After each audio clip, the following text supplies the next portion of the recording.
სახელმწიფოს კიდევ ერთი პრიორიტეტი იძულებით გადაადგილებულ მოქალაქეთა საარსებო წყაროებით უზრუნველყოფა. ამ მიმართულებით მთავრობას არაერთი პროექტი აქვს. მიზნობრივი სახელმწიფო პროგრამები დევნილთა ეკონომიკურ გაძლიერებასა და ახალი შესაძლებლობების შექმნას გულისხმობს. ნინი მაისურაძე გიამბობთ. ცხინვალიდან დევნილ მარგალიტა დვალიშვილს რთული გზის გავლა 2008 წელსაც მოუწია. სამკერვალო საქმიანობით ბავშვობიდან დაინტერესდა. საქმის გასაფართოებლად საკმარისი ფინანსური ხარჯების მობილიზება მხოლოდ სახელმწიფოს დახმარებით შეძლო. მცირე მეწარმეთა მხარდაჭერის პროგრამაში გამარჯვების შემდეგ გორში საკუთარი სამკერვალო ტექნიკით და დანადგარებით განაახლა.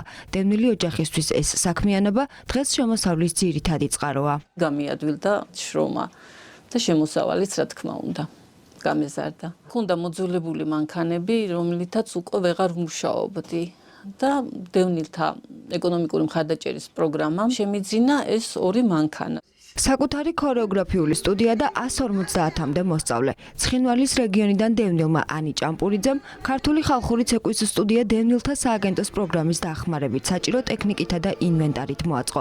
სახელმწიფოს მხარდაჭერამ მის ქორეოგრაფიულ საქმიანობას გაფართოებისა და მნიშვნელოვანი წინსვლის შესაძლებლობა მისცა. Ყავს ძალიან ბევრი დევნილი, დასაჩელაროდ დაუცველი ბავშვი.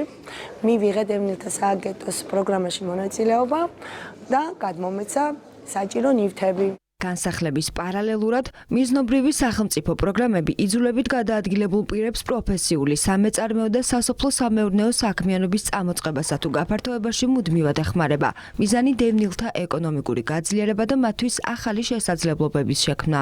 პროგრამის ბიუჯეტი წლიდან წლამდე იზრდება და შესაძლებლობები ჩვენი სააგენტოს სამმართველობით ვითარდება. ეს პროგრამა გაგრძელდება მიმდინარე წლის განმავლობაში და რამოდენიმე ასეული ადამიანი დაკმაყოფილდება მის ფარგლებში. ჩვენი ერთ-ერთი უმთავრესი მიზანი არა მხოლოდ დავაბინაოთ დევნილი, მას გადავცეთ სახლი, ბინა, არამედ აღჭუროთ შესაბამისი ცოდნით, აღჭუროთ შესაბამისი ტექნიკით, რათა შემდეგ მათ უკვე დამოუკიდებლად შეძლონ თავის რჩენა. იძულებით გადაადგილებულ მოქალაქეთა საარსებო წყაროებით უზრუნველყოფა ხელისუფლების პრიორიტეტია. ამ მიმართულებით უკვე არაერთი წარმატებული პროექტი მიმდინარე წელსაც აქტიურად მოქმედებს.